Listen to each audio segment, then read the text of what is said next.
예, 반갑습니다. 2024년 3월 7일 목요일 예, 무스TV 예, 서정구 대표 방송 시작하겠습니다. 예, 요거를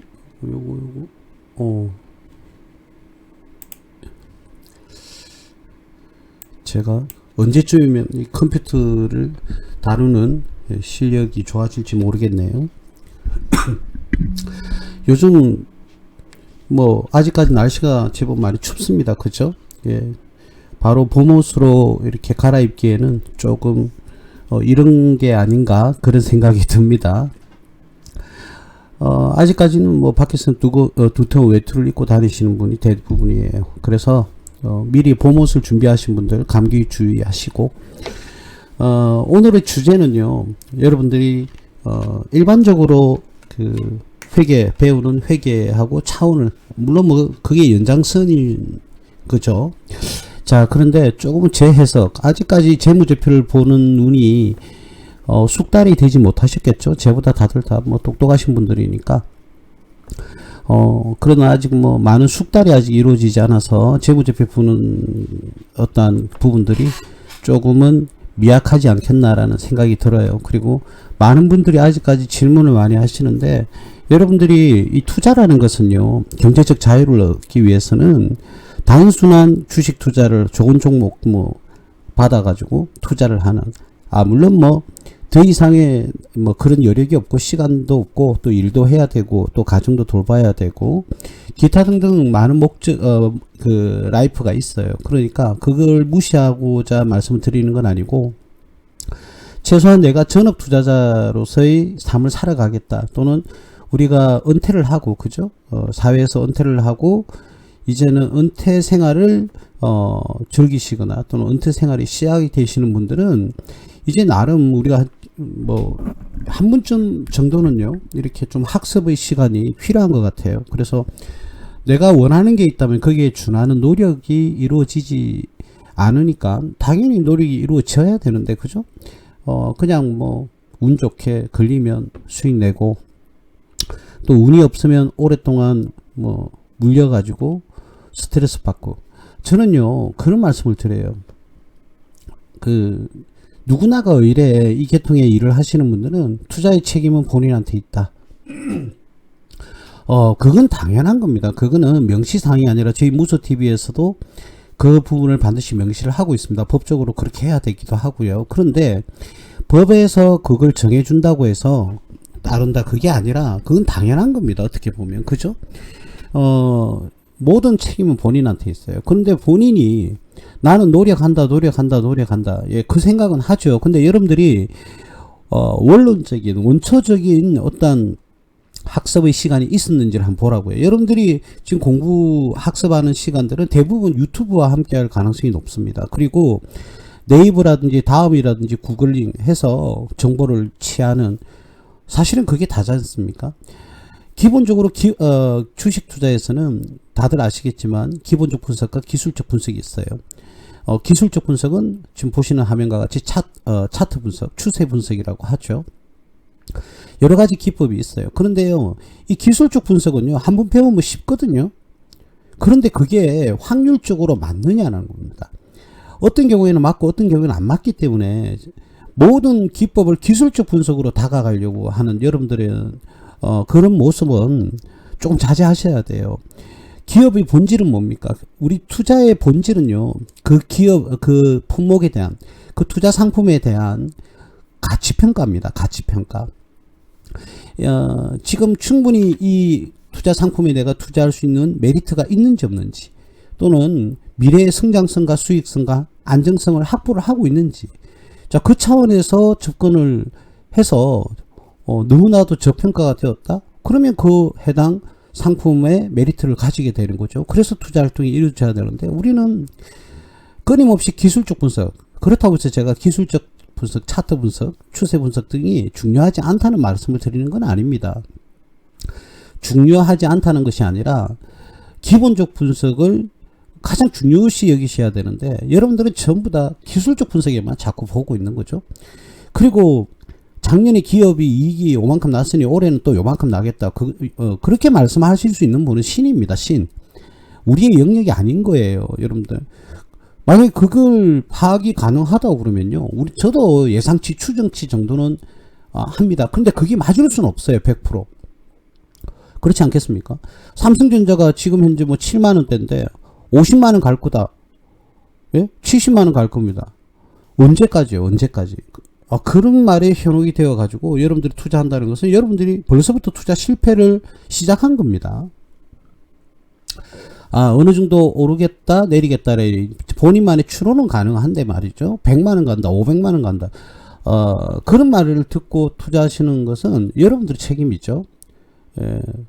그건 신의 영역이잖아요. 저도 맞추지 못해요. 근데 실제 가치는 이 정도 되겠는데 지금 현재 굉장히 밑에 저평가가 되어 있다, 이런 식의 판단을 하더라도 이 주가는 무조건 이 상품은 얼마만큼 가겠다, 그거는 신의 영역이죠. 그 누구도 그거는 맞출 수가 없습니다. 본인의 예측일 뿐입니다. 그런데 우리는 또 그 예측이 틀렸다고 해서 많은 또 시험 평가의 잣대로 이용을 하기도 하죠. 한 번 더 말씀드릴게요. 우리는 투자는요, 기술적 분석도 중요합니다. 분명히 중요해요. 중요하지만 그보다 투자는 가치를 평가를 하는 거 더더욱더 중요합니다. 그 가치를 평가하기 위해서는 우리는 주식 투자를 합니다. 그럼 주식은 뭡니까? 기업의 주가죠. 주가. 그죠? 기업의 주가. 그러면 그 기업의 주가를 다른 말로 기업의 가치라고 하는 겁니다. 주가는요, 다른 말로 기업 가치예요. 자, 그런데 우리가 일반적으로 이렇게 학습을 하게 되면 그냥 뭐 주식 투자하는 방법 뭐 이런 식으로 접근을 하다 보니까 여러분들은 결코 이 경제적 자유를 얻는 것이, 물론 뭐 운이 좋아서 그리고 또 여러분들이 알고 있는 그런 지식을 기반으로 해서 종목을 매수를 했는데 예측대로 잘 가면 그거는 뭐 부러워할 게 하나도 없습니다. 그건 잘 하시는 겁니다, 사실은요. 그런데 그게 그 기법들이 100% 맞을 수는 없다는 겁니다. 그러면 투자는 무엇이냐? 제발 초심으로 돌아와서 주식 투자는요, 그 기업의 가치를 평가를 하는 데서 출발을 해야 되고 끝도 기업의 가치를 평가하는 데서 끝이 나야 됩니다. 물론 그 외의 많은 기법들, 그리고 투자 기법들, 기술적 분석이든 또는 내가 보는 기본적 분석 중에서 어떠한 지표를 봐야 되는지 이러한 것들, 그런 나름대로의 차곡차곡 학습을 해 나가는데 맨날 오늘의 주가가 올랐다 내렸다 그것만 보면 주식이 반응을 합니까? 여러분들 실력은 느나요? 그렇지는 않거든요. 그래서 제가 말씀드리고 싶은 것은 유튜브에서 뭐 20배 갈 종목 50배 갈 종목 그런데 기웃거리지 마시고 50배 가는 종목 있으면 저 좀 주세요. 제가 좀 매수를 해야 되겠네요. 제가 그런 뭐 학실성이 있다 그러면 그분이 거기에 대해서 책임을 진다고 그러면 저는 그 종목에 몰빵을 때리겠습니다. 근데 그거에 대한 책임은요, 저한테 있는 거거든요. 본인한테 있는 거거든요. 그렇기 때문에 분명히 그분들도 마찬가지예요. 투자의 책임은 본인한테 있다고 반드시 공지를 할 겁니다. 그러면 누구 책임이냐고? 여러분들이 다 책임져야 돼요. 근데 그런데 기웃거리지 마시고 본인이 경제적 자유를 얻고 싶고 은퇴 후의 생활을 조금은 만족스럽게 조금은 좀 소프트하게 그렇게 은퇴 후의 시간을 보내고 싶다. 그러신다면은 여러분들이 지금 학습을 다시 하셔야죠. 투자는요, 평생 하실 수 있는 거잖아요. 우리가 죽기 전에 80, 90, 100살이 되어도 투자는 할 수가 있습니다. 그죠? 아주 존경스러운 뭐 버핏 할아버지처럼 나이가 많아도요, 투자는 얼마든지 할 수가 있어요. 근데 육체적 노동에 종사하시는 분은요, 지금 어떨까요? 몸이 안 좋거나 조금 노화가 진행이 되게 되면 어떻게 됩니까? 그 일을 할 수가 없는 거죠. 자, 그래서 이 투자는요, 평생 해야 됩니다. 평생. 그렇다면 평생 해야 될 것에 왜 그렇게 등한시 여기고 그냥 남들이 말하는 그 종목에 기웃기웃거리고 그렇게 하시냐고요. 여러분들이 먼저 학습을 하셔서, 그죠? 투자를 하는 준비, 자세가 되어야 되지 않겠나 그런 생각이 들고요. 그리고 거기 일환으로 제가 이제는 여러분들이 기본적 분석을 어떻게 하면 여러분들이 알고 있는 기본적 분석을 좀 더해서 어떠한 식으로 재무제표를 봐야 되는지 그 첫 번째 시간으로 오늘은 손익계산서를 할 겁니다. 근데 물론 시간상 뭐 여유가 되면 또 재무상태표까지 같이 할 거고요. 그걸 기반으로 그 두 재무제표조차도 이해하지 못하면서, 예? 기웃기웃 거려가지고 종목 받아가 이거 좋단다, 간단다, 떨어진단다. 그러면 절대로 성공할 수가 없습니다. 분명히 제가 말씀드릴게요. 운 좋게 몇 번의 이익은 낼 수 있을지언정 실력은 절대 늘지 않는다. 그 부분 말씀드리겠습니다. 많은 분들이 물어봐요. 그럼 투자 공부를 어떻게 하느냐? 뭐 책을 봐야 되느냐? 아니죠. 투자 기법에 대한 책은요, 여러분들 결코 도움이 되지 않습니다. 세상에 책으로 나온 기법, 투자 기법은요, 절대로 시장에서 먹혀들지 않습니다. 물론 용어를 적응한다든지 알아나간다든지 그런 거는 굉장히 괜찮다. 그런 부분에 대해서는 장점은 있습니다. 그죠? 아무래도 적응하는데. 그런데 그런 책을 보게 되면 거기에 적혀 있는 기법이 진짜인 걸로 자기 스스로가 그게 몰입이 되는 거잖아요. 우리 이런 거 있잖아요. 거짓말을 자꾸 하는 사람은요, 그 거짓말을 계속해요. 그러면 어떤 결과가 나와요? 그게 본인이 상식이 돼버려요. 자기가 거짓말을 해놓고 자기가 계속 이야기하다 보면 그게 진짜 지식으로 바뀌어버려요. 그럼 잘못된 지식인 거죠. 그러면서 그런 잘못된 지식을 다른 사람에게 주입시키거나 알리거나 하면 그 사람도 똑같이 잘못된 지식을 알게 되는 거죠. 이러한 잘못된 지식이 끊임없이 팽창을 하게 되면 어떻게 됩니까? 진정한 지식을 알고 있는 사람 하고요, 거짓된 지식을 알고 있는 사람은 괴리감이 어마어마하게 벌어질 겁니다. 그러면요, 정확한 그런 판단을 하시는 분들은 부를 축적하고 경제적 자유를 얻기가 더 쉬워집니다. 그런데 잘못된 정보를 취하거나 잘못된 지식을 가지고 있는 분들은 결코 정확한 정보를 가지고 계신 분들의 어떠한 그런 이 투자 수익이나 또는 투자 방법을 따라갈 수가 없는 것이죠. 그래서 제가 그런 부분에서 제가 한번 오늘은 조금 관련되어 있는 유튜브들 한번 검색을 한번 해봤어요. 때로는 뭐 괜찮게 정확하게 말씀하시는 분, 저도 물론 그렇죠. 제 생각이 조금 틀어질 수는 있지만 제 경험에 지식을 더한 거, 그런 부분을 조금 말씀을 드릴 겁니다. 그래서 원론적인 부분부터 우리가 조금 이해를 잘 하시고 그러면 어떤 식으로 접근을 해야 되는지까지 한번 설명을 해 볼까 합니다. 자, 먼저 오늘 재무제표 분석을 하기 전에 먼저 제가요, 이 재무제표 이해 또 재무제표에 대한 설명 이런 방송을 하고요, 유튜브로 올리잖아요. 조회수가 별로 없어요. 근데 종목을 달고 가잖아요. 그럼 800개 900개 금방 올라가요. 그게 뭔지 알아요? 많은 사람들이 종목에만, 자기가 들고 있는 종목이나 알고 싶은 종목에 대한 것만 어떻게 해요? 클릭을 해서 그 부분만 듣고 나가요. 그런 분들은요, 죄송합니다만 절대로 성장할 수 없습니다. 많은 분들이 그렇다는 거죠. 그래서 조금 딱딱하고 지루하더라도 저는 제 갈 길을 가겠습니다. 그래서 여러분들에게 도움도 드리고 또는 투자 방식에 대한 어떤 팁도 조금씩 드리면서 이렇게 무료 방송도 하고 유튜브도 올리게 되는데요.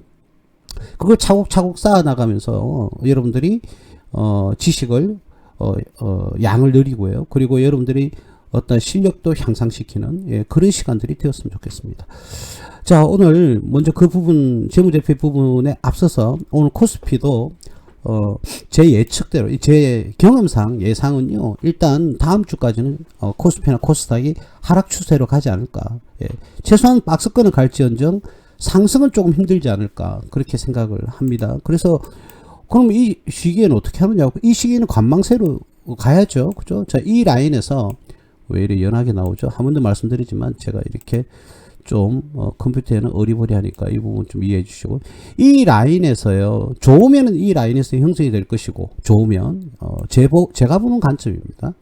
틀릴 수도 있습니다. 그죠? 자, 그러나 그거보다는 이렇게 하락하는 국면이 요 라인 이런 식으로 조금은 하락하는 그런 국면을 맞이하지 않았느냐, 그렇게 생각이 듭니다. 그리고 파월이 이야기를 했습니다. 어저께 이야기했죠. 지금 엔비디아입니까? 하여튼 그 종목으로 인해서 지금 다우지수가 전체적으로 주가가 상승되는 것처럼 보이지만 실질적으로는 주가가 상승하지는 않는다. 그런데 상승을 하고 있으니 이건 거품이다. 그래서 그 종목에 대해서 얘기를 했고, 그래서 금리를 인하할 방향을 한번 생각을 해보기는 했는데, 일단은 지금은 금리를 인하할 마음은 없다, 이렇게 발표를 했습니다. 그래서 비둘기판지 매파인지, 물론 매파죠. 파월은 매파에 가까워요. 냉정하고 보수적으로 접근을 하는 것이고요. 비둘기판은 좀 뭐라고 할까, 개방적 진보적으로 이렇게 보는 것이죠. 자, 그래서 지금 우리나라의 경제상도 그렇게 결코 좋지는 않습니다. 우리나라가 빚이 어마어마하게 늘었어요. 자, 이거는 전부 다 우리 여러분들과 우리의 후배들이 다 메꿔야 될 빚이거든요. 그래서 우리나라도 결코 재무 건전성에서 안전하다고 볼 수는 없다. 아니, 오히려 굉장히 나빠졌다. 이 부분은 다들 인지를 하고 계실 겁니다. 우리가 1,000조가 넘습니다. 부채가. 이거는 상상을 초월하는 부채거든요. 자, 뭐 정치 이야기는 하지 않겠습니다. 누가 잘했니 못했니 그건 여러분들이 알아서 판단을 하시고요. 어쨌든 지금 빚이 늘었다는 것은 팩트, 사실이거든요. 그래서 경제 상황이 좋아질 때까지는 우리가 좀 당분간은 코스피든 코스닥도 좀 어려운 국면에 들어갈 수밖에 없다. 그래서 지금 바닥권을 형성을 했다 안 했다 이런 말들도 좀 그런데, 당분간은 박스권 속에서 크게 하락이나 크게 상승이나 이걸 기대하기는 조금 어려운 그런 국면에 돌입을 했다 이렇게 생각하시면 되고, 우리나라뿐만 아니라 일본, 뭐 중국은 지금 경제가 어마어마하게 난리가 났죠. 완전히 그냥 뭐 주저앉을 정도로 지금 경제 상황이 안 좋아요. 그래서 저도 나름 전쟁이 나지 않을까라는 그런 걱정도, 대만과의 그 중국과의 전쟁 그런 걱정도 있고요. 일단 중국과 대만이 전쟁을 일으키면 일단 우리나라에도 미군 부대가 있어요. 그럼 그 미군 부대들도 그 전쟁에 참가를 할 수가 있거든요. 그렇게 되면 뭐 우발적인 도발이라든지 이제 그걸 좀 단계를 넘어서서 우리가 옛날에 생각하기도 싫은 천안함 사태라든지 또는 이 북한 단발적인 공격이 있었지 않습니까? 예, 그런 것들보다는 좀 더 심하게 오지 않을까. 왜? 우리 한국을 견제하기 위해서. 중국이 북한 쪽의 어떤 유착 관계에서 북한이 그런 공격을 하지 않을까, 그런 걱정도 상당히 많이 됩니다 지금. 그래서 중국은 경제상이 굉장히 힘들어졌고, 일본도 뭐 나아졌다고는 하지만 굉장히 아직까지 힘든 상태예요. 그뿐만 아니라 유럽 지역이라든지 각 뭐 아시아 지역에 모두 다가 지금 모든 나라들이 지금 경제적으로 힘든 상황입니다. 자, 그렇죠. 우리나라만 그런 게 아니죠. 전 세계적으로 코로나 이후에 어떤 포스트 코로나 시대에 우리가 들어오면서 굉장히 경제적으로 힘들어진 것은 사실이죠. 자, 근데 그걸 우리나라에 뭐만 잘못했다, 뭐가 또 잘했다 이런 뜻이 아니라 일단 전 세계적으로 경제가 힘든 것은 사실입니다. 자, 그래서 당분간은 코스피, 우리나라의 증권시장 코스피와 코스닥도 박스권에서 크게 벗어나기에는 좀 힘들어 보이지 않나 그렇게 봐지거든요. 그래서 여러분들 이럴 때는요, 그냥 관망세로 여러분들이 지켜봐 준다든지, 아니면 이럴 때 여러분들 그 투자 그 서적들 중에서도 기법이 나와 있는 그런 서적들 말고요, 선대의 이 유명한 이 현명한 투자자들이, 그죠, 좀 그 대부급이라고 할까요? 대가라고 하긴 좀 그렇고 그런 분들의 책들, 어떻게 투자를 해왔는지, 그죠? 어떤 심리로 했는지 그런 책들을 봤으면 좋겠다. 제가 예전에 우리 많은 분들에게 추천을 해드렸지만, 벤자민 그레임의 현명한 투자자죠, 인텔리전트 인베스트먼트라든지 존 템플턴 책이라든지 많이 있습니다. 그죠? 피터 린치라든지 이런 분들의 어떤 식으로 투자를 했느냐, 기법을 말하는 게 아니라 어떤 철학으로 투자를 했는가, 그런 책들도 한번 이 관망세 때 책을 한번 읽어보는 것도 좋은 방법이라고 생각이 듭니다. 일단 코스피와 코스닥이 제가 보는 관점에서는요, 당분간은 이번 3월에는요 큰 이벤트가 사실은 없습니다. 큰 이벤트가 없어요. 자, 우리 군데군데 조금씩 이벤트는 있지만, 크게 보면 코스피든 코스닥이든, 이렇게 코스닥도 마찬가지요. 박스권 형태를 유지하지 않을까 그렇게 생각이 듭니다. 코스닥 기준 880으로 790 이 사이에서 크게 동떨어지는 그런 상황은 안 올 것이다. 자, 그러면 확률적으로 따진다면 제가 이번 달에는 일단 하락 추세에 들어가지 않겠느냐 그렇게 봐집니다. 개인적으로 전 세계 경제상도 그렇고 지표들도 그렇고 파월의 이야기도 그렇고요. FOMC에서 발표한 내용들도 확인을 해보면 그렇게 좋은 상황은 아닌 것 같아요. 자, 이럴 때일수록 여러분들이 더욱더 그죠? 성실한 어떤 활동을 해야 됩니다. 이럴 때일수록 더욱더 주가가 관망세에 들어가면 여러분들은 이제는 뭘 하면 될까요? 그렇죠. 그냥 좀 전에 제가 말씀드렸듯이 어떤 기업의 기업이 아니라 어떤 투자의 대가들의 책을 읽는다든지, 기법이 아니라, 그죠? 예. 기법이 아니라 투자 철학, 또 투자 심리, 이런 책들을 읽으면 되지 않을까 그런 생각이 들어요. 제가 저번 주에 말씀드렸듯이 삼성전자는 역시나 박스권을 형성을 하고 있습니다. 그죠? 예, 박스권을 형성을 하고 있습니다. 자, 한번 제가 개인적으로 지금 나온 김에 말씀을 드릴게요. 만약에 삼성전자가 이렇게 뭐 66,000원대에서 67,000원대가 떨어진다? 예, 이건 묻지도 말고요. 따지지도 말고 그냥 매수하세요. 매수하시고 떨어지잖아요? 참, 이게 참 애달습니다. 떨어지잖아요? 또 사면 되죠. 계속 사세요. 계속. 뭐, 대한민국 시가총액 1위 기업인데 뭘 언제까지 기다려야 돼요? 좋아요. 그럼 여기에 52,000원? 우리 회원님들 56,000원이지 않습니까? 예, 요 라인에 우리가 매수를 했거든요. 56,000원. 근데 수익이 나버렸어요, 지금. 그러면 그냥 그대로 놔두세요, 그냥. 예, 뭐, 또 요까지 온다. 그럼 또 사세요. 또 사시면 되죠. 예, 우리나라 시가총액 1위 기업입니다. 이 기업을 믿지 못하면, 코스피 자체에, 예, 어떻게 믿습니까, 여러분? 예, 아유, 그 삼성전자고 해가지고 뭐 얼만큼 먹는다고 이렇게 말씀하시는 분들은 다른 종목에 들어가셔도 됩니다. 그거는 뭐 본인 선택이죠. 근데 이런 종목에 내 포트에 삼성전자가 있다? 근데 이 종목을 어떻게 하려고 한다? 그거는 조금, 제 견해로서는 잘못된 방법이 아닌가. 그죠? 계속 가져가야 되는 게 맞겠죠. 예, 그렇게 봐집니다. 그래서, 여러분들 이런 종목을 의심하거나, 뭐, 그럼 다른 종목은 더 많이 의심해야 되거든요. 그럼 투자 자체를 할 수가 없어요. 그쵸? 예, 그런 부분 제가 좀 말씀을 드릴게요. 자, 삼성전자를 가지고 한번 분석을 하는 모습을 한번, 보도록 하겠습니다. 일단 뭐, 대한민국, 그 1위 기업이니까. 아니면 뭐, 내가, 여러분들이 원하는 기업으로 그냥 한번 해볼까요? 우리 채팅창에, 대표님 그냥 이 종목으로 분석을 좀 해주세요 하시는 분이 계시면, 예, 지금 1분, 30초 이내에 말씀하시면 제가 그 종목으로, 예, 설명을, 해드릴까 생각을, 없나요? 일단, 이 삼성전자로 보겠습니다. 여러분들 이거 한번 볼까요? 자, 일단 이, 그 기업을 우리가 기본적 분석에서는 아무래도, 수치가 가장 중요하죠. 자, 삼성전자가 2023년 요 기준입니다. 2023년 기준이 요거고요.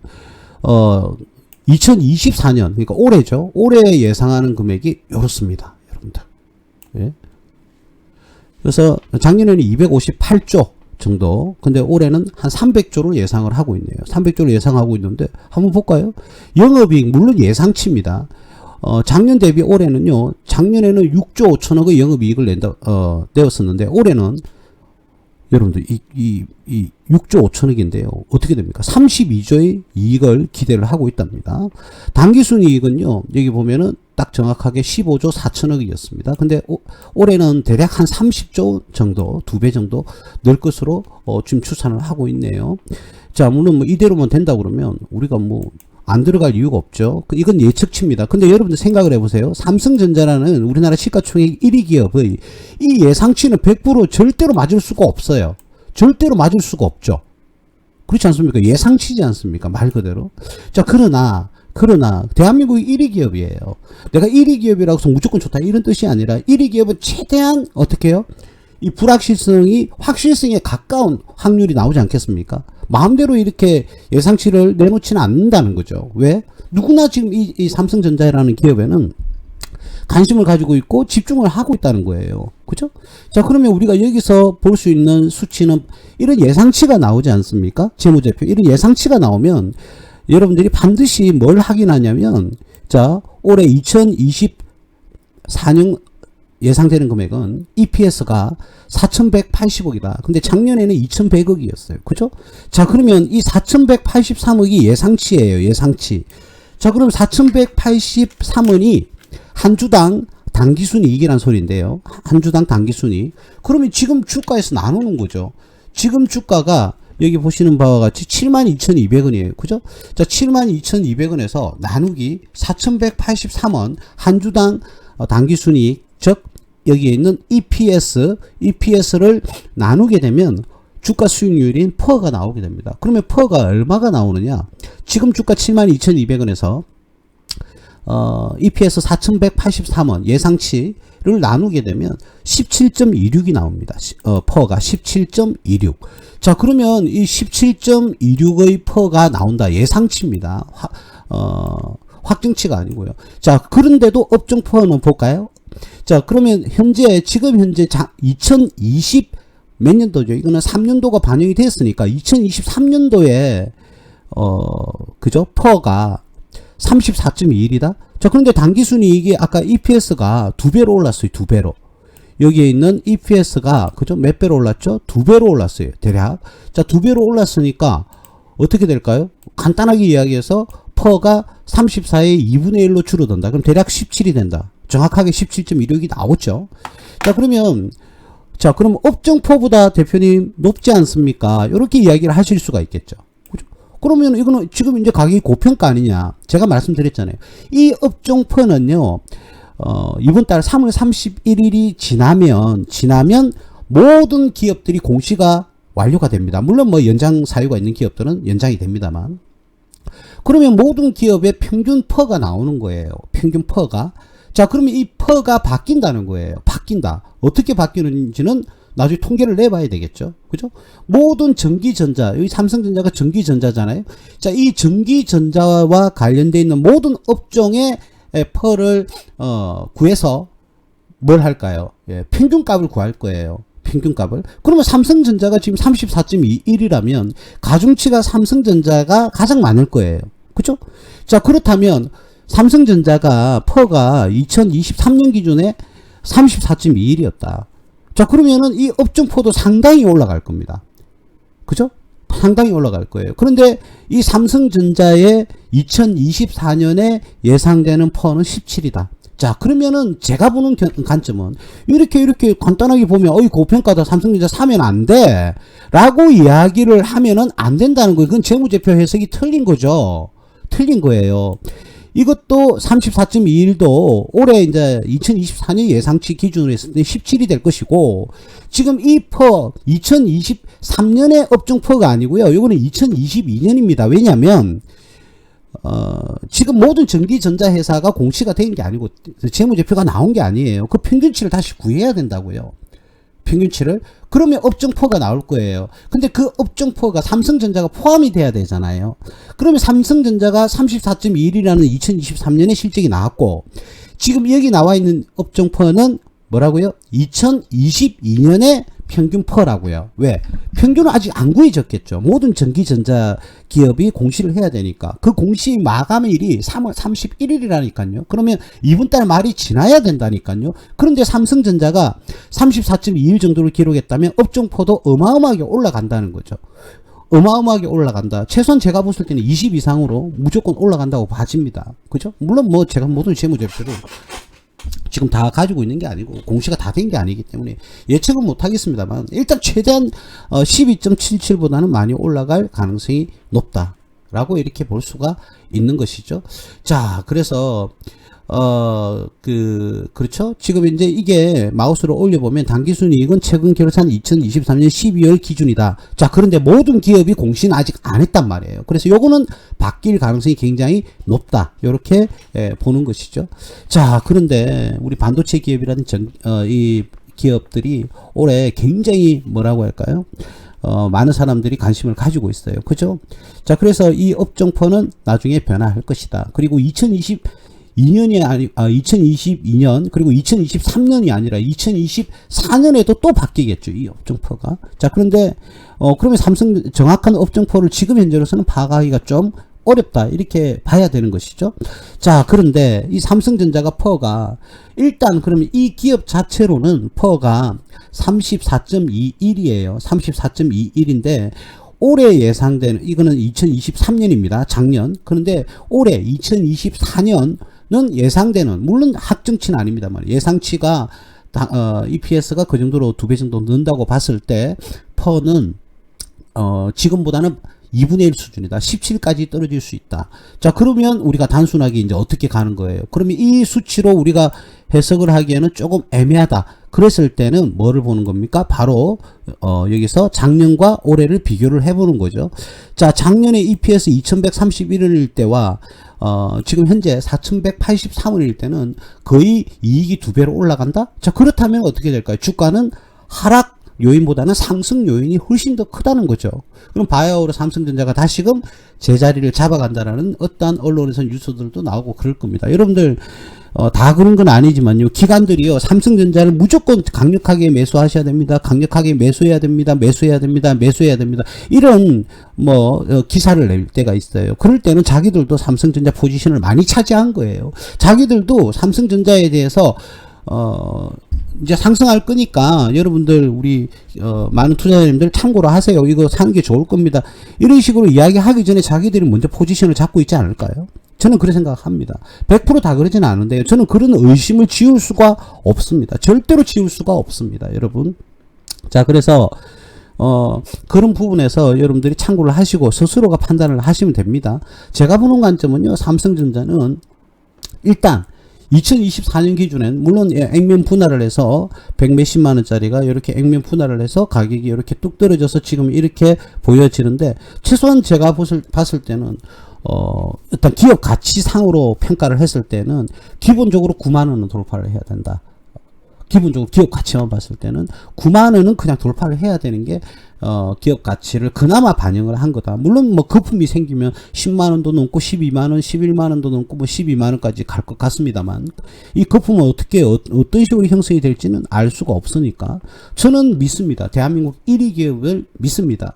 물론 삼성전자가 아니라 다른 기업이 만약에 1위가 시가총액이 1위 기업이 나온다 그러면 저는 그 기업 믿습니다.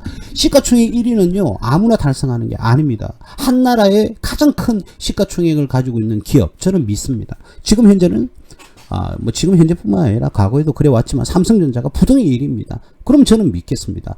자, 그렇다면 여러분들 이런 종목을 매수를 했다가 8만원 9만원 들고 있는데 내가 매수 가격이 걱정입니다. 뭘 걱정합니까? 또 사세요. 또 사시라고요. 저 분명히 이 부분은 제가 강조를 합니다. 물론 저도 신은 아닙니다만 제 관점에서는 그럴 경우에 그냥 사세요. 참 많은 분들이 제가 답답한 게 뭐냐면요. 살 때는요. 어떤 뭐 그래요. 안 사면은 내가 지금 안 사면 주가가 급등할 것 같아서 사요. 근데요. 3년 5년 계속 물려서 힘들어 하시죠. 그러면 내가 그 기업을 믿는다 그러면 추가적으로 떨어지면 계속 사야죠. 그러면 한다는 말씀이 뭔지 아세요, 여러분들? 돈이 없어서 못 삽니다. 그럼 본인 책임이잖아요. 그러면 처음에 사실 때 여유자금을 확보한 상태에서 조금을 사셔야 되는데 처음에 어떻게 해요? 많이 갈 것 같으니까 툭 들어가 놓고 지금에 왔어요. 뭐 어떻게 하면 됩니까? 어떻게 하긴요. 그냥 물려서 고생하세요. 그런 분들은. 그런 분들은 물려서 고생하셔야죠. 왜 제가 그렇게 우리 회원님들이 말씀을 많이 드렸는데 꼭 몇몇은 그런 말씀을 하세요. 그분들은요. 결제 안 하셔도 돼요. 안 하셔도 됩니다. 그러나 투자 방법은 반드시 바꾸셔야 됩니다. 그렇게 하셔서는 안 돼요. 누구나 개인에게 사람은요 탐욕이라는 게 있습니다. 저도 있고 여러분들도 있어요. 탐욕이 없다면 거짓이죠. 그리고요 이런 말씀 하시는 분들이 있어요. 내가 목표라는 금액이 20억이다. 그러면 20억이 모이면 저는 뭐 더 이상 뭐 욕심이 더 이상 뭐 바라지 않겠습니다. 투자 안 할 것 같습니다. 여러분들 가령 막상 20억이 모여 보세요. 그렇게 되는지. 절대 그렇게 되지 않습니다. 사람은요. 물론 뭐 100분에 한두 명, 100명 중에 한두 분 정도는 그런 분이 나오실 수가 있어요. 근데 우리가 확률적으로 100명에 한두 명을 보고 우리가 투자를 하고 지금 학습을 하는 건 아니지 않습니까? 평균값을 가지고 이야기하지 않습니까? 그러면 반대로 말하면 98%, 99%는 내가 원하는 돈을 벌었다고 해서 그게 멈추지 않는단 말이에요. 왜냐면 10억을 모으면요 100억이 눈에 보이고요. 100억을 벌면 1000억이 눈에 보이는 게 사람의 심리입니다. 어쩔 수가 없어요. 근데 그게 잘못된 거냐? 아니요. 전혀 잘못된 게 아닙니다. 여러분 정상인 겁니다. 그게 정상인 거예요. 그러니까 물론 나는 이제 투자 활동을 하지 않고 내가 뭐 나는 자연인이다 이래가지고 산에 들어가 살겠다. 아주 뭐 그것도 좋은 거죠. 본인의 뜻이니까. 그죠? 그런데 난 절대로 탐욕을 20억이면 투자하지 않을 거다. 그런데 투자를 한다. 그거 잘못된 거 아니라고요. 사람이기 때문에. 자, 이와 같습니다. 사람은요, 탐욕을 가지고 있지 않으면 사람이 아닙니다. 누구나 가지고 있습니다. 즉 말하자면 그것은 잘못이 아니라는 겁니다. 잘못이 아니에요. 그래서 일단 1차적인 목표를 달성하시고 더 큰 또 산을 그리시고 또 그때서야 여러분들이 하시고 싶은 것도 하시면서 그렇게 좀 편안하고 여유롭게 그리고 사람이 그래요. 내 수중에요. 두 가지 분류로 나뉘거든요. 내 수중에 돈이 들어온다? 돈이 들어오면 어떤 분은 돈이 들어오게 되면 자랑을 하러 다니고요. 자랑을. 어떤 분은 좀 편안하게 그냥 삶을 살아가는 분도 있어요. 예. 우리 그렇지 않습니까? 영화나 드라마 보면 돈 좀 벌었다고 우쭐하거나 어깨 힘들어가고 잘난 체 하는 거. 여러분들은 그렇게 될 가능성이 없을까요? 전혀 없을까요? 예, 그분들도 그러다가 자기 잘못을 알고 다시 되돌아오는 경우도 많아요. 우리는 손가락질 할 때가 아닙니다. 그분은 그래도 성공적인 투자는 해본 사람이잖아요. 그죠? 예, 물론 뭐 그런 모습이 좋은 모습은 절대 아니죠. 아니지만 누구나가 사람이니까 그럴 수 있다는 겁니다. 우리가 용서치의 범위에 들어간다. 물론 뭐 그 돈으로 나쁜 짓을 하면은 절대로 그거는 용서받지 못하겠지만, 늘 제가 말씀을 드렸지만요. 그렇습니다. 내가 경제적 자유를 얻는다. 또는 내가 돈을 벌었다. 그러면 나는 그렇게 살 것이다. 그런 계획을 잡는 거는 괜찮습니다. 좋습니다. 오히려 없는 것보다 훨씬 나아요. 자, 그러나 막상 이제 그 재산을 취득을 하게 되면 나는 더 이상 투자를 안 할 것이냐? 아니요. 또 투자를 많이 할 겁니다. 그런데 그거는 절대 잘못이 아니라는 거. 사람은 그런 탐욕을 다 가지고 있어요. 자, 그래서 나도 내가 주식 투자를 하게 되면 근데 뭐 잘못 판단을 조금 빨리 했어요. 또는 좀 늦게 했어요. 그래서 주가가 내려가가 다시 올라가고 또는 내려가거나 올라가거나 이럴 경우 당연히 있죠. 자, 그러나 저는 적절한 가격에서 수익을 내고 나올 수 있습니다. 그게 여러분들은 좀 부족하죠. 저는 탐욕의 어떤 그런 폭을 조금 줄인 거죠. 그죠? 여러분들도 잘못된 건 절대로 아닙니다. 절대로 아니지만 이제는 그런 틀에서 수익을 내서 차곡차곡 재산을 모아가는 그런 타임인데 핵심은 삼성전자 이런 종목을 가지고 내가 물렸다. 근데 스트레스를 받는다. 그러면은 여러분들이 내가 보는 관점에서는 그런 분들은 투자를 그냥 자제하시는 게 낫겠다. 정기예금이나 정기적금에 만족하시면서 사는 게 맞지 않을까 그런 생각이 들어요. 물론 경험이 없으니까, 물론 어떤 지식과 지혜가 좀 부족하니까 그럴 수 있죠. 그럴 수 있다는 겁니다. 그럴 수 있어요. 그러나 앞으로 조금씩 성장해 나가시면서 이제 그런 마인드가 줄어들어야 된다는 것도 사실입니다. 한 번 더 말씀드릴게요. 삼성전자에 물리신 분, 그래서 내가 9만원에 샀다, 8만원에 샀다, 물리신 분, 우리가 가정을 한번 해볼까요? 그냥 여기 나오네요. 그래, 여기 최고점에 물렸다고 한번 가정을 해봅시다. 자, 좀 떨어졌어요. 그래서 내가 10주라도 사고, 또 10주라도 사고, 이게 또 10주라도 사고 10주라도 사고 뭐 내가 몇 주를 맨 앞에 샀는지는 모르겠고 또 사고 했다고 칩시다. 그러면 다 수익 나죠. 다 지금 현재 다 수익 구간이에요. 그런데 여러분들이 떨어지니까 더 떨어질까봐 걱정스러워서 못 사는 거잖아요. 그것도 맞아요. 그런데 내가 떨어지더라도 이 종목에 대한 믿음이 있다 그러면 계속 사갈 거예요. 그죠? 믿음이 있다면. 그런데 기타 다른 종목보다는 삼성전자가 우리는 신뢰성이 좀 높아요. 큰 회사기도 하고 삼성이니까, 그리고 시가총액 1위 기업이니까 조금 다른 기업보다는 신뢰감이 크지 않겠습니까? 그렇죠? 그렇다면 그 기업을 믿는다고 그러면 떨어졌을 때 더 좋아서 더 많이 사야 되는 게 정상 아닐까요? 근데 돈이 없다? 그럼 처음에 들어갈 때 내가 뭐 1억 2억 이렇게 들어가는 게 아니라 뭐 내가 1억이 있다 하면 1000만원, 그 다음에 한 300만원, 그 다음 또 100만원, 또 돈 좀 더 있으면 한 200만원, 또 100만원 이렇게 자꾸 사 나가는 거예요. 그러면 큰 폭으로 매수 단가가 하락하지는 않겠지만 조금씩 계속 하락합니다. 그런데요, 문제는요, 내 투자 금액은 점점 쌓여져 가죠. 총 금액은. 그죠? 그러면 이 라인이 제가 조금씩 사서 본전 가격이라고 가정을 하면 지금은 수익이 나면 어떨까요? 처음에 1억을 투자했을 때보다 어떨까요? 처음에 1억을 투자했을 때보다 훨씬 더 큰 투자 금액이 커졌으니까 수익 금액은 더 커질 수밖에 없는 거예요. 그죠? 1000만원을 투자해서 10%의 이익을 냈어요. 수익을 냈어요. 그럼 100만원을 벌었겠죠? 그죠? 그런데 5천만원을 투자해서 5%만 수익이 남으면 어떻습니까? 250만원이잖아요. 그럼 더 많죠, 수익금은. 수익률은 떨어지도 수익금은 더 많지 않습니까? 이런 식의 투자를 여러분들이 먼저 하셔야 됩니다. 그러려면 투자가 재미도 재미있겠지만 여러분 재산이 차곡차곡 모아져 나가는 그런 기분이 굉장히 재미가 있습니다. 그리고 내가 막상 요 앞전에서 매수를 했다. 근데 요때부터 올라가더라. 그러면 또 그대로 수익을 또 내는 기회가 오는 종목들도 있다는 거죠. 그쵸? 예, 그렇습니다. 그러니까 그런 방식의 투자를 하시는 게 좋겠다. 예, 요런 말씀을 조금 드리겠고요. 기업에서 우리가 여러분들이 가장 뭐 다들 잘 하시겠지만 조금 제가 아쉬운 부분은 최소한 우리가 이 부분은 알아야 되지 않을까 이런 생각이 들어요. 어떤 부분이냐면, 자, 아이고 이게 어디로 갔나? 여기죠.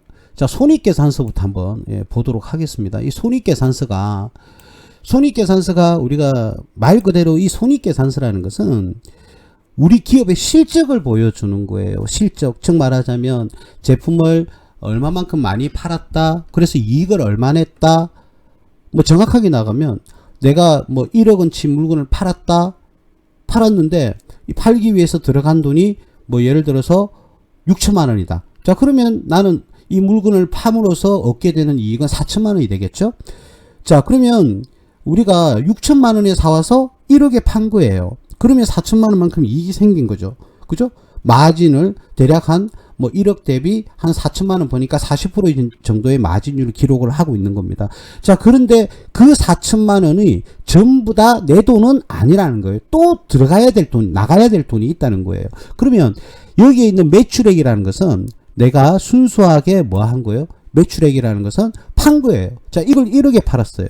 근데 얼마에 사와서 팔았냐면 6천만 원에 사와서 팔았어요. 그러면 그 금액이 매출 원가라는 겁니다. 그러면 6천에 사와서 매출액 1억에 판 거예요. 그게 바로 매출, 그러면 이익이 생기는 게 바로 뭐다? 매출 총 이익이죠. 4천만 원만큼 이익이 생긴 거예요. 그러면 그 돈 다 내가 남아있느냐? 그게 아니죠. 왜냐면 우리가 이 매출을 운영하기 위해서는 직원도 고용해야 되고, 그러니까 급여도 나가야 되고, 또 집세도 나가야 되고, 그렇지 않습니까? 그 회사를 운영하기 위해서. 그러니까 금방 말했던 6천에 사와서 1억에 팔았다는 것은 그 기업의 가장 기본적인 활동인 거예요.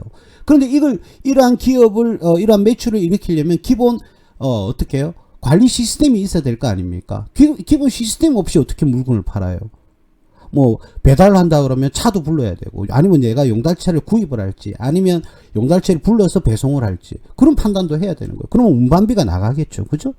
예, 그런 식으로 기업을 운영하기 위해서 들어가는 비용이 있을 거예요. 그죠? 기본적으로 급여도 줘야 되고, 집세도 줘야 되고, 운반비도 줘야 되고, 수수료도 줘야 되고, 직원들 밥도 먹여야 되고, 그렇지 않습니까? 그 돈을 우리는 일반적으로 판매비와 일반 이렇게 관리비라고 이렇게 이야기를 합니다.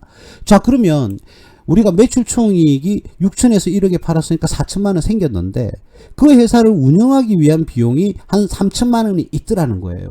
그러면은 순수하게 남는 이익이 1천만 원 밖에 안 되죠. 그죠? 그걸 우리는 영업이익이라고 합니다. 1천만 원. 그래서 여기까지는 어떠한 기업이든지 영업이익까지는 무조건 이 5가지 사항은 발생할 수밖에 없는 겁니다. 5가지. 물론 뭐 서비스업은 내가 뭘 구입을 하고 팔거나 또는 만들어서 팔거나 하지는 않습니다. 그쵸? 그렇지는 않아요. 물론 매출원가가 없이 바로 판관비로 가는 경우가 있긴 합니다만, 일반적인 기업에서는 이 5가지는 무조건 나와야 돼요. 무조건. 만들어서 판다? 그러면은 이 매출원가는 제조원가로서 뭐 복잡하게 들어가면 제조원가에서 뭐 팔린 거는 매출원가, 안 팔린 것은 뭐 재고, 이런 식으로 분류를 하기도 합니다. 근데 우리가 지금 회계를 공부하는 게 아니잖아요. 기본적 분석을 공부하는 거니까 그건 좀 예외로 하고요. 예외로 하는 것이 아니라 그런 건 생략을 하고요. 그냥 말씀을 드릴게요. 자, 그러면 왜 그 기업을 분석할 때 영업이익이 얼마나 올랐다 내렸다 올랐다 내렸다, 작년보다 좋아졌다 작년보다 낮아졌다를 이야기를 하느냐? 기본적으로 영업이익이 안 나오면 그 기업이 존속 가능성이 떨어질 수밖에 없잖아요. 손실이 자꾸 기록이 된다? 그러면 어떻게 됩니까? 이 회사가 파산에 들어가겠죠. 50년 동안 영업이익이 손실 났다. 그럼 이 회사는 파산인 거예요. 물론 상장 유지해서 기업을 유지할 수도 있습니다. 국가로부터 뭐 어떤 지원을 받는다든지 그런 특별한 경우를 빼고요. 일반적인 경우를 이야기하면 영업이익이 손실이 났다. 그렇다면 이 기업은 존속 가능성이 떨어질 수밖에 없어요. 물론 그런 기업이 다시 갱생을 해서 회생을 해서 다시 살아나는 경우도 당연히 있습니다. 자, 그런데 우리가 일반적으로 봤을 때 영업이익이 계속 손실이 났다. 그러면 그런 기업에 투자하면 안 됩니다. 그럴 수는 없죠. 네? 굉장히 위험한 발상이 될 수가 있는 거죠. 그래서 영업이익을 보는 겁니다. 매출액도 보는 거죠. 작년보다 매출액이 좋아졌다. 그러면 아무래도 우리가 매출액이 늘었다는 거는 여러 가지 경우가 있지만 가장 대표적인 게 뭡니까? 거래처가 주문을 많이 해주면 내 매출이 올라가요. 그죠?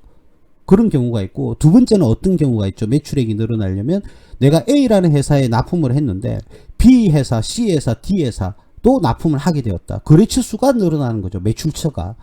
예를 들어서 자동차 부품인데 내가 현대차에 납품을 해요. 근데 기아차에도 납품하게 되었고, 또는 GM에도 납품하게 되었고, 르노에도 납품하게 되었다. 이런 거래처 수가 늘어도 매출액이 늘 수는 있는 겁니다. 그죠? 자, 그러면 매출액은 당연히 느는 게 좋은 거죠. 늘어나야 좋은 거죠. 자, 그에 반대로 원가는 어떻습니까? 이 원가는 어떻게 될까요? 늘어나는 게 좋을까요? 줄어드는 게 좋을까요? 당연히 원가.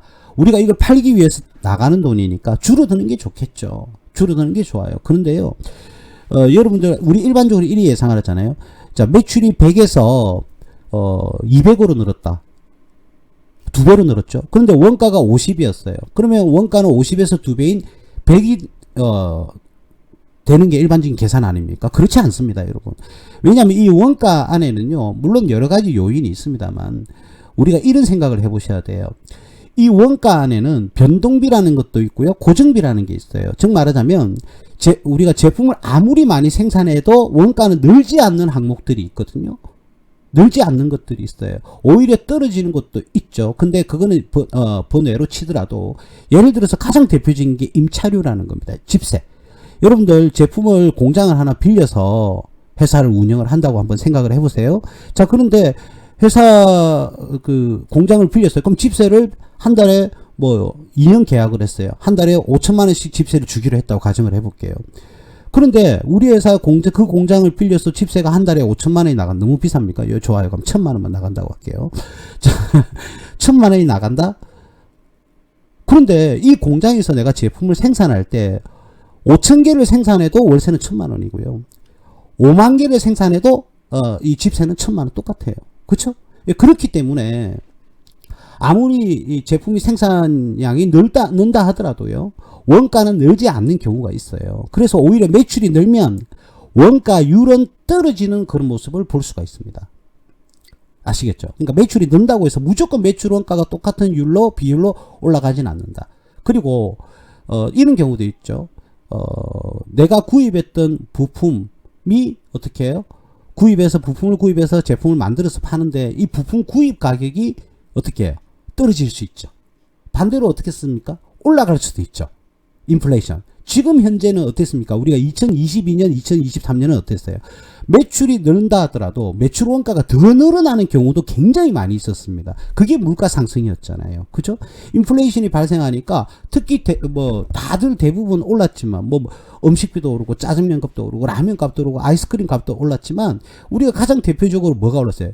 건설 자재값이 어마어마하게 올랐었잖아요. 그죠? 그러면 건설 자재값이 어마어마하게 올랐단 말이에요. 그러면 건설회사는 매출이 늘어도 어떻게 됩니까? 수익성은 떨어질 수가 있는 거예요. 그게 2022년과 2023년이었습니다. 올해는 어떻게 될지 아직까지도 조금씩 물가가 잡힌다고는 하지만 조금은 시간이 좀 더 필요하다라고 봐집니다. 전 세계적으로, 우리나라뿐만 아니라.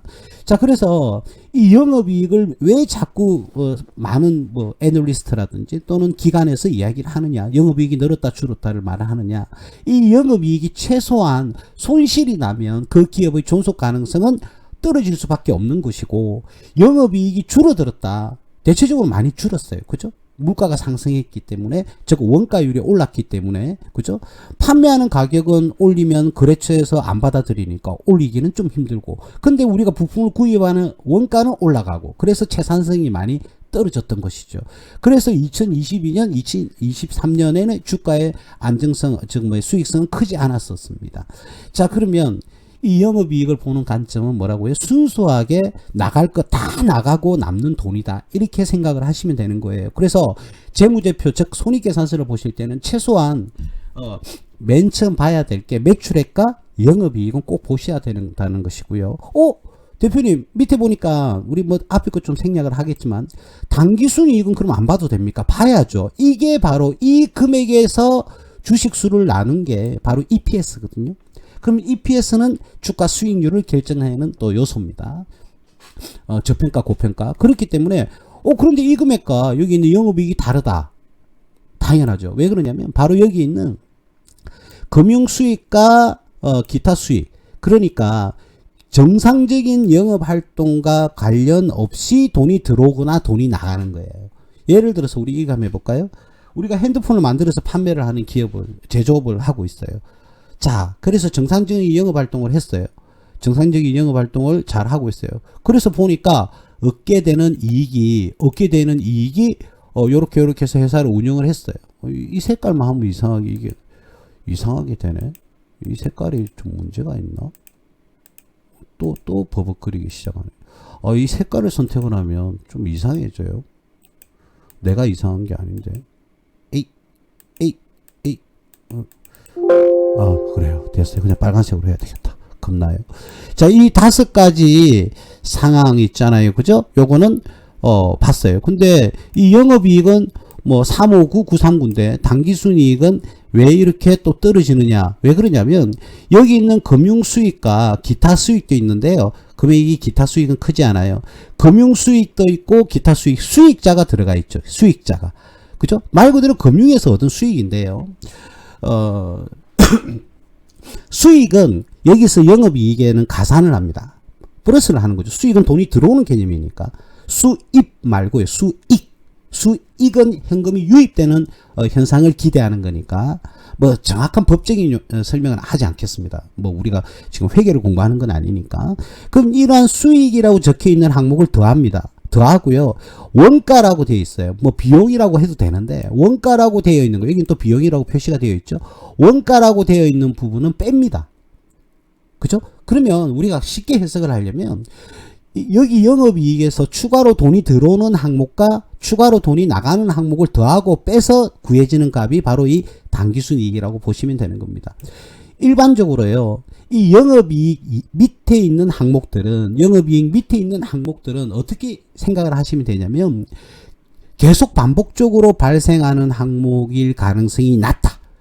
계속 반복적인 활동이 일어날 확률이 낮다는 겁니다. 낮아요. 그러니까 일시적으로 발생할 가능성이 높다. 이렇게 보시면 되는 겁니다. 근데 이 영업이익 위로는 무조건적으로 계속적으로 반복해서 발생을 한다. 이렇게 생각을 하시면 돼요. 그래서 일반적으로 계속 반복적으로 발생하는 이 행위에서 얻어지는 영업이익과 그리고 비정기적으로 발생하는 항목을 더하거나 빼서 나오는 항목인 당기순이익은 둘 다 봐야 됩니다. 그래서 우리는 이제는 약속을 한번 해보는 거죠. 매출액과 영업이익과 당기순이익, 최소한 손익계산서를 봤을 때 이 세 항목만큼은 확인을 해야 된다. 근데 확인을 하는데 어떤 식으로 확인을 하느냐? 이게 뭐 좋은 수치인지 나쁜 수치인지 모르지 않습니까? 모르잖아요. 그죠? 자, 그럴 때는 작년과 추이를 이렇게 딱 보는 거죠. 작년과 추이를 보면 2020년도에는 뭐 예를 들어서 그냥 줄여서 이야기를 할게요. 뭐 그 2368, 그 다음에 2796, 그 다음 3022, 그 다음 2589. 어머, 2023년도에는 매출이 뚝 떨어졌어요. 뚝 떨어졌어요. 그죠? 그렇지 않습니까? 그래서 뚝 떨어졌구나. 이건 전년 동기고요. 뚝 떨어졌구나. 그러니까 이 삼성전자라는 주가가 조정을 받았구나. 영업이익도 한번 볼까요? 영업이익도 여기까지네요. 보면 359, 그 다음 516, 그 다음 473 되다가 작년에는 655로 뚝 떨어졌네요. 예, 역시 이 이익이 줄어드니까 주가가 이렇게 힘이 없었구나. 이렇게 보시는 거 보면 되겠죠. 그 다음에 당기순이익도 마찬가지. 이렇게 보는 겁니다. 그런데 올해 이 기업이 재무제표상에 어떻게 됐습니까? 많이 좋아진 그런 결과를 보였던 거죠. 예상치가. 그러니까 올해는 주가가 더욱더 상승할 가능성이 높다. 이렇게 해석을 하는 겁니다. 한 번 더 제가 말씀을 드릴게요. 자, 손익계산서에서는 우리가 반드시 이 세 항목은 보자. 매출액, 영업이익, 당기순이익. 이 세 항목을 보는데 작년, 재작년, 그 앞에 연도 한 3, 4년도 정도를 보시고요. 좋아졌다, 나빠졌다. 좋아지고 있다, 점점 성장하고 있다, 점점 쇠퇴하고 있다. 이 정도만큼은 확인을 해 주셔야 되는 거죠. 자, 그렇게 봐주면 되는데, 여기 보니까 그러면, 대표님 주가가 2023년에는 바닥을 찍고, 어떻게 오히려 올라갔는데요? 이렇게 여러분들이 생각하실 수가 있잖아요. 그죠? 자, 그럼 시점을 정확하게 제가 한번, 2023년 1월 달이가, 이쯤 되네요. 자, 이쯤 됐어요. 이쯤이었고, 2023년 12월 정도가 요쯤이었어요. 주가는요, 여러분들, 뭐 다른 기대감에서도 가지만 주로 뭐 합니까? 선반영을 하죠. 선반영. 그리고 2021년 대비 2022년도에도 실적이 내려갔었어요. 확인하겠습니다. 자, 확인을 할게요. 자, 요걸 옆에 두고 하면 되겠다. 그죠? 옆에 딱 두고 하면은, 하면은 두 개를 딱 볼게요. 자, 여기서 한번 볼게요. 자, 이 시점이 1년 1월이고요. 그 다음 여기가 여기가 22년 1월이고요. 그 다음 여기가 2023년 1월입니다. 여기가. 자, 그럼 재무제표하고 비교를 해보자고요. 자, 2021년에는 여기 보면 2796048 요렇게 나왔고, 그 다음 2022년도에는 302, 그리고 2023년에는 2589로 이렇게 2796에서 올랐다가 다시 떨어졌다가 이런 모습을 보여주는 겁니다. 자, 그러면 2021년도에는 아이고 이거 연간으로 이렇게 봐야죠. 참 그 앞에 연도까지 봐야 되겠죠. 2021년이니까 연간으로 한번 보겠습니다. 요렇게 해가지고 볼게요. 자, 2020년은 2368이고 2021년은 2796이었어요. 그죠? 그래서 1년에는 주가가 물론 코로나 포스트 코로나이기도 했지만 이렇게 주가가 많이 상승을 했습니다. 그죠? 2020년 대비. 자, 1년치로 다 꺼볼까요? 2020년 1월부터 2021년 1월까지 이렇게 상승을 했어요. 이유는 뭐였다고요? 2020년 2368에서 2021년에는 이렇게 2796이었어요. 그죠? 그러면 그 전 대비 2019년 대비 2020년은 거의 비슷했는데 2020년에서 2021년 대비해서는 매출이 껑충 올랐어요. 그랬더니 어떻게 돼? 2020년도에는 주가가 이렇게 상승을 했잖아요. 자, 근데 2021년도에는 그럼 주가가 어떻게 되느냐? 매출이 껑충 뛰었는데도 주가가 이렇게 떨어졌습니다. 오히려 요까지. 자, 요까지. 지금 이제 주가가 떨어졌어요. 자, 그게 뭐였느냐? 2021년도에 이 오름폭이 버블이었다는 거죠. 이유는 뭐냐? 2020년 3월에 이때가 코로나가 터졌을 때인데, 코로나 이후에 포스트 코로나 국가에서 돈을 막 풀었어요. 돈을 풀다 보니까 어떻게 됐죠? 주가가 모든 종목, 이 삼성전자뿐만 아니라 모든 종목이 다 상승을 했습니다. 그쵸? 자, 그런데 이게 이제 돈을 풀고 더 이상 인플레이션이 폭발적으로 발생했어요. 전 세계적으로 인플레이션이 막 폭발적으로 발생을 했습니다. 그런데 2021년도에는 매출이 올랐는데도 불구하고 떨어졌어요. 왜요? 이 앞에 오른 것들이 전부 다 거품이었던 거죠. 국가가 돈을 풀어서 경기를 부양했단 말이죠. 우리나라뿐만 아니라 전 세계가 마찬가지였습니다. 그죠? 역시나 2022년도에도요. 매출이 2021년보다도 더 올랐습니다. 더 올랐어요. 많이 올랐는데도 불구하고요. 2022년부터 2023년 초까지는 요 정도겠죠? 예, 요 정도. 여기까지 이런 모습을 보이는 박스권 장세를 운영을 했습니다. 박스권. 자, 그런데 대표님, 2023년도에는 그러면 매출이 뚝 떨어졌는데 왜 이렇게 올랐나? 이렇게 보는 거죠. 이렇게. 그죠? 왜요? 2023년 작년에는 어떤 이야기들이 나왔습니까? 반도체가 안 좋을 것이다. 안 좋을 것이다. 이런 얘기들을 많이 하기도 했지만, 요 앞전에 우리가 조정받았던 부분에 대한 기술적 반등이 되고요. 또한 뭐가 있었냐면, 삼성전자가 이렇게 떨어진 게 벌써 선반영되었다. 이런 얘기들이 나오기 시작하는 거죠. 2023년도에는 이렇게 실적이 안 좋을 것을 예상하고 2022년도에 미리 이 부분에서 선반영되었다. 요런 이론. 그리고 반도체가 전 세계적으로 어떻게 된다? 굉장히 부족하다. 반도체는 로봇 사업이라든지 우주 산업이라든지 자율주행이라든지 모든 제품이 다 들어간다. 그래서 반도체가 굉장한 희귀성이 생기기 시작을 했습니다. 예, 그런 경제적 요인이 포함이 되고 2024년도에는 바야흐로 모든 제품에 이제는 어떤 고품질, 고기능을 가진 제품들이 막 쏟아져 나올 것인데 반도체 중심이 될 것이다. 그리고 그런 얘기들도 나오면서 이 삼성전자가 화성인가 용인인가 하여튼 경기도 지역에 그렇게 해서 공장을 설립하고 있고 미국의 텍사스에도 지금 공장을 이렇게 짓고 있죠. 지금은 뭐 거의 다 지어졌을 거예요. 어쨌든 이러한 상황에서 주가가 선반영되면서 이제 매수세가 많이 유입됩니다. 그리고 외국인들이 자그마치 51%에 해당하는 지분율을 보유할 정도로 과하게 삼성전자를 매수하기 시작을 했죠. 이와 같습니다. 자, 우리가 어떠한 경우에도 이 삼성전자의 이 기업을 분석하지 않고 다른 기업을 분석한다는 건 조금 어불성설입니다. 아무래도 우리나라 시장을 이끌어가는 종목이다 보니까요. 자, 그래서 우리가 이 삼성전자의 주가를 봐도 우리가 알 수가 있어요. 그러면 어떤 포지션을 가지면 될까요? 예, 그렇습니다. 주가는 상승하기 전에 항상 선반영한다는 사실을 여러분들은 명심을 하셔야 됩니다. 2020년도에는 실적이 안 좋은데도 불구하고요, 국가의 푸시 경제에 의해서 이렇게 상승을 하고, 2021년도에는 물가가 상승해서 이렇게 떨어지고, 그죠?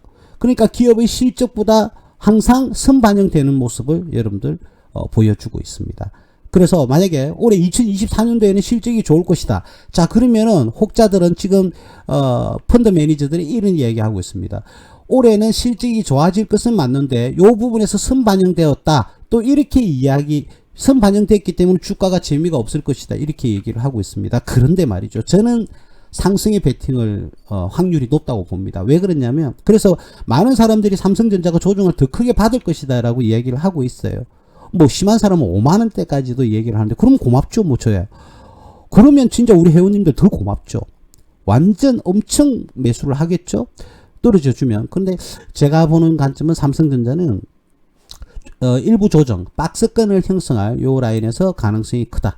요 라인에서 박스권을 가질 가능성이 크고, 본격적으로 이제 반도체의 어떤 그런 인기몰이라든지 또는 그 중요성이 전 세계적으로 더 인지가 많이 된다면, 아무래도 주가는 만약에 박스권이 아니라 상승이냐 하락이냐를 이야기를 한다 그러면 저는 개인적으로 상승할 가능성이 더 높다, 이렇게 말씀을 드릴 수가 있겠습니다. 자, 그래서 오늘은 우리가 첫날에는 제가 조금 했는데도 시간이 이렇게 많이 가네요. 우리 삼성전자를 이야기를 하면서. 그런데 어떠한 경우든지 재무제표를 볼 때는요, 매출액, 그리고 영업이익, 그리고 단기순 이익이 증가하고 있는지 감소하고 있는지. 근데 증가했다 하더라도 큰 폭으로 증가하지 않았고, 또는 감소한다 하더라도 크게 큰 폭으로 감소하지 않았다. 자, 이런 식의 판단은 여러분들 크게 상관은 없습니다. 없어요. 상관이 없는데, 그런 폭으로 상관은 없는데요. 크게 떨어지거나 크게 올라가거나 뭐 그런 거 있잖아요. 그죠? 그럴 경우에는 이 재무제표를 보시고 여러분들이 판단을 좀 잘 하셔서 수익이 났으면 실현을 한다든지, 그죠? 또는 매수를 할까 하지 말까 갈등을 한다 그러면 조금 자제를 하시는 게 좋지 않을까. 예, 그런 말씀을 드리겠습니다. 나온 김에 우리가 시간이 조금 지나간 1시간이 넘었지만 에코프로 종목을 한번 볼게요. 에코프로. 자, 이 차트를 보면서 같이, 아이고 너무 이렇게, 자, 에코프로가 이렇게 굉장히 많이 상승을 했습니다. 2023년 그죠? 작년 초부터 작년 8월까지 어마어마하게 이렇게 상승을 했어요. 그죠? 자, 그러면 역시나 그러면 에코프로가 맞느냐 이렇게 봤을 때 2022년 볼까요? 실적 대비를 해볼게요. 자, 2022년 매출액이 뭐 5조 6천억인가요? 네, 그럴 겁니다. 이게 100만 원이니까 억, 10억, 100억, 100억, 563억인가요? 억은이죠, 억은. 그죠? 10억, 100억, 1000억. 맞죠? 5조 6천억. 5조 6천억에 했다가 2023년 7조 2천억. 이렇게 매출이 늘었고요. 영업이익을 한번 보세요. 영업이익은요, 어떻게 됐습니까? 대폭 지금 하락하는 모습을 보이죠? 당기순이익도 마찬가지입니다. 그런데 이게 이번에 그 액면 분할 등의 그 지금 말들이 나오고 있죠. 확증이 났는지 모르겠습니다. 제가 관심이 없는 종목이라. 어쨌든 이렇게 상승을 매출은 상승을 했는데 영업이익과 당기순이익은 기대치에 밑돌았다. 그죠? 그래서 먼저 이렇게 상승을 할 것으로 예상하면서 8월 달까지는 이렇게 상승을 하다가, 그러니까 반기 정도는 상승하다가 실적이 어떻게 해요? 매출은 올랐는데 이익은 오히려 3분의 1, 그리고 당기순이익은 3분의 1 이렇게 수준으로 떨어졌다는 거죠. 그래서 주가가 완전히 급락을 하고 있는 거죠. 그러니까 이렇게 상승을 했던 것은 다 거품이었던 거죠. 그래서 제가 제시했던 금액은 대략 한 요 정도 금액, 뭐 정확하게 말씀은 드리지 않겠습니다. 제가 보는 관점은요, 이 에코프로의 주가가 27만 5천원 정도까지 떨어지면 매수 여력이 나름 있다. 뭐 저는 그렇게 가치를 평가를 합니다. 저는 좀 많이 좀 보수적인 편이라서. 왜? 여러분들 우리 많은 투자자님들이 안정성 때문에. 그렇죠. 그래서 철저하게 우리가 물론 뭐 삼성전자라든지 뭐 큰 SK라든지 두산그룹 뭐 이런 대기업들은 선반영 후반영이 반영이 직접적으로 해서 또는 경제적 현상 미래의 경제적 현상에 따라서 주가가 조금은 요동치지만 최소한 그런 대기업이 아니라 여러분들이 보유하고 있는 중소형 기업들 코스닥이라든지 코스피 중에서도 대기업이 아닌 기업들은요 이렇게 실적을 항상 어떻게 해요 보여주는 거죠. 실적과 연동하는 경우가 여러분들이 대부분입니다. 기대감으로 이렇게 많이 상승을 했다가 결국은 어떻게 됐죠? 실적 악화, 그만큼 실적은 못 낸다라는 그런 어떠한 정보로 인해서 이렇게 어마어마하게 떨어졌고 결국은 어떻게 됐습니까? 주가가 거품을 만들었고 결국은 지자리로 찾아가는 그런 모습을 보이고 있습니다. 그러니까 예상했던 실적만큼 매출 대비 영업이익이 어떻게 해요? 훨씬 더 떨어지고 당기순이익도 이렇게 떨어지는 그런 모습을 보였습니다. 그러니까 그렇잖아요. 제가 서두에도 중간쯤에 말씀드렸지만 매출액은 올라간다고 해서 무조건 영업이익이 올라가는 건 아니다. 원가가 더 올라가 버리면 오히려 이익은 줄어든다. 그걸 가장 잘 보여주는 게 바로 에코프로죠. 그럼 에코프로 같은 기업이 다시 기대했던 만큼의 수익과 이익을 기대를 하려면 어떻게 돼야 될까요? 이 회사는 영업이익이 매출액은 늘었는데 영업이익은 줄었다. 그러면 이 회사는 원가 관리에 굉장히 만전을 기해야 된다. 그렇게 보시면 되겠죠. 예, 이런 식으로 해석을 하는 거예요. 이 회사가 원가 관리에만 성공을 한다면 주가는 다시금 상승할 수밖에 없는 겁니다. 이게 바로 우리가 처음에 봤던 손익계산서 서두에 봤던 매출액과 영업이익이 계산되어지는 과정과 그리고 당기순이익이 산출되어지는 과정을 우리가 한번 봤습니다. 이해를 한번 해봤어요. 자, 그리고 영업이익과 당기순이익은 어마어마하게 이렇게 차이가 납니다. 영업이익이 2,900억인데 당기순이익이 800억이다. 아까 봤잖아요. 기타 우리가 그냥 화면을 시간은 좀 지나더라도 그죠? 정확하게 우리가 보기 위해서 이 기업은 지금 영업이익과 당기순이익이요. 영업이익이 2,900억, 당기순이익이 800억이에요. 그럼 2,100억이 지금 감소했잖아요. 2,100억이 그죠? 자, 2,100억이 감소한 요인이 뭐냐? 요 화면에 보시면 아시겠지만 매출액에서 매출액이 여기는 지금 2023년 여기 있네. 요건가요? 9월 달까지인데 지금 안 나오는데 그냥 요거로 한번 이야기를 한번 해볼까요? 요거로 이게 영업이익.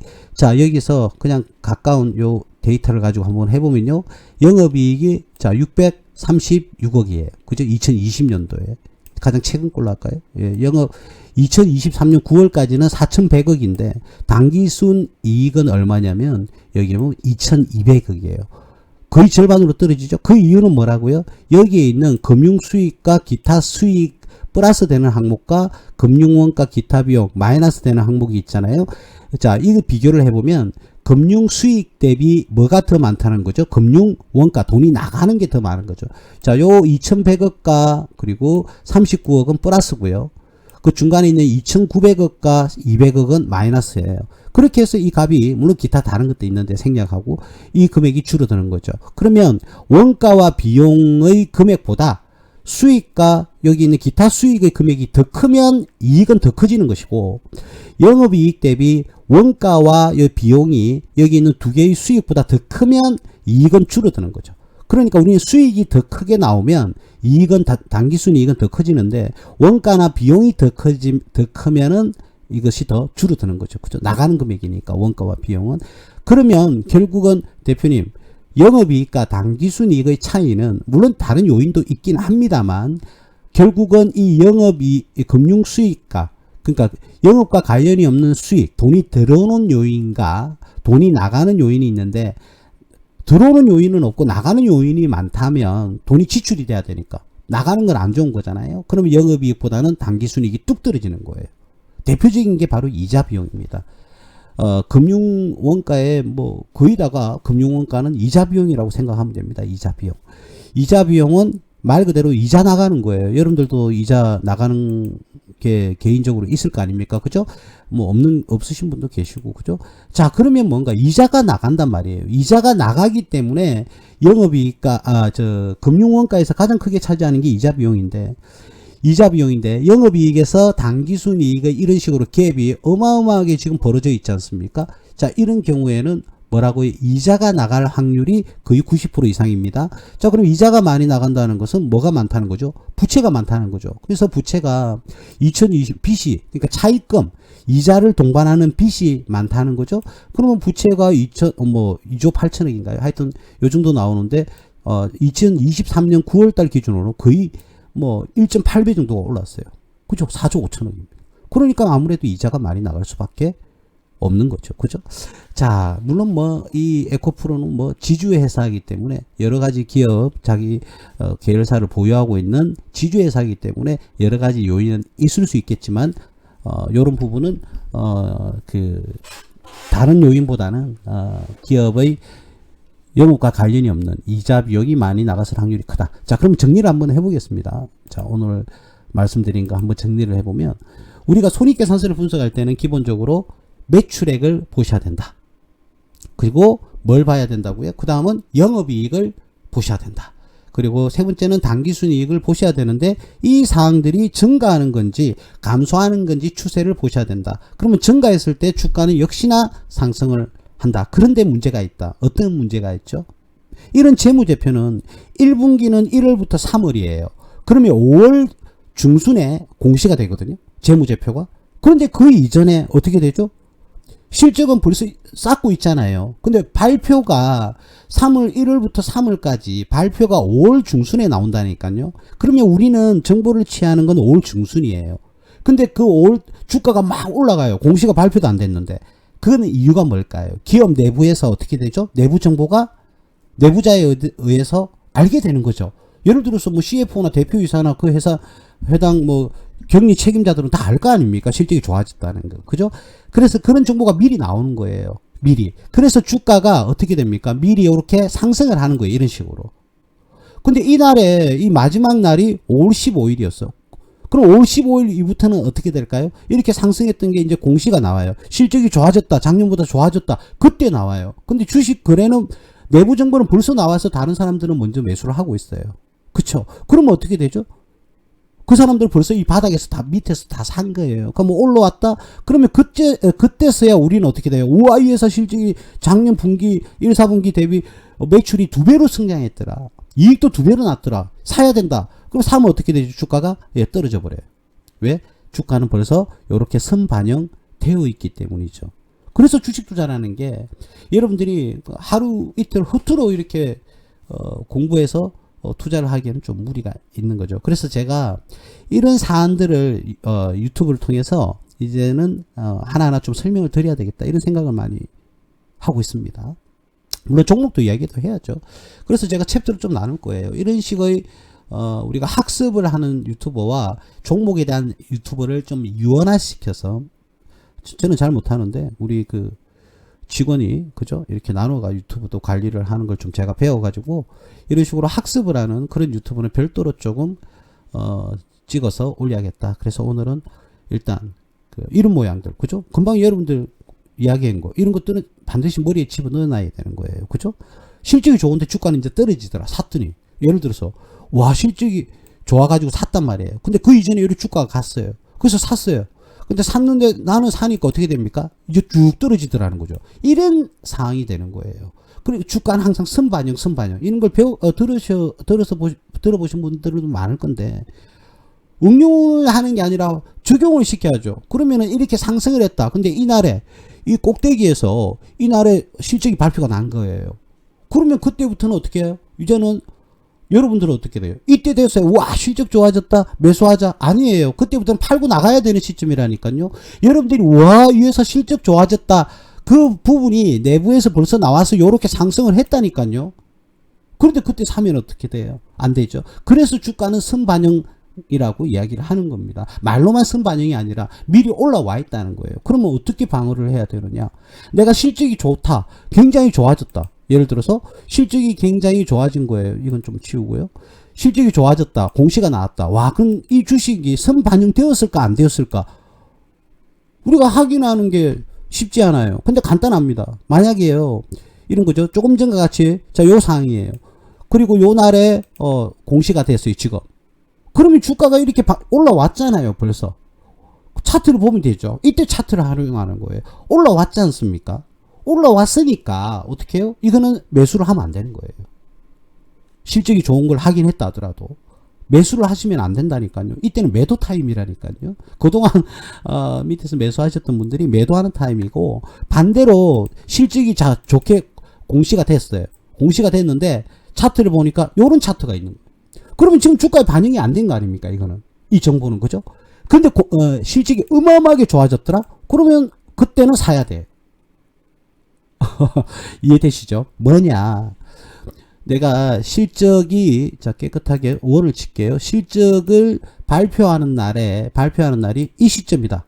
그러면 이전의 차트에서는 어떻게 주가가 오르고 내리고 하는 폭이 아니라 거의 박스권이었지 않습니까? 크게 오르거나 크게 내리진 않았어요. 그럼 이 시점에 좋은 공시가 났다. 그러면 매수인 거죠. 근데 이 시점에 공시가 났다. 근데 앞에 차트를 보니까 많이 올라왔더라. 그럴 때는 매도 타임이라는 거죠. 이해되시죠? 예, 요 부분 꼭 기억하시기를 바라겠습니다. 오늘은 제가 하다 보니까 시간이 좀 많이 지체가 돼 버렸습니다. 여러분들이 이해를 조금 해주시고, 한 번 더 뭐 또 우리 그 무수TV를 한 번 더 말씀드릴게요. 지금 뭐 몇 분이 또 이렇게 그걸 해주셨는데, 저희들 무수TV는 이렇게 플러스 친구 요렇게 있습니다. 요렇게 신청을 하시면 우리가 카톡에서 뭐 만나뵐 수가 있습니다. 오픈 채팅방에서. 자, 제 방은 비밀번호가요. 요 클릭하면은 아마 그거로 뜰 건데 어떻게 뜨는가 한번 볼까요? 예, 요런 식으로. 그리고 참여하기 눌리도 뭐 저는 이거 어떻게 하는지 모르겠는데, 뭐 설치를 해야 되나요? 자, 그렇게 해서 클릭을 하면 여러분들이 링크라든지 이런 것들이 전달이 될 거예요. 아마 저는 잘 할 줄은 모르겠네. 좀 어리부리하죠.